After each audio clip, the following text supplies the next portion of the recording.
हमार पीड़ा पिया बढ़ल जाता जी।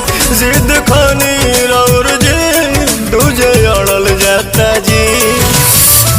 से हचकाई के ही लोर दीना बाटे कमर कमजोर पिया छोड़ दीना।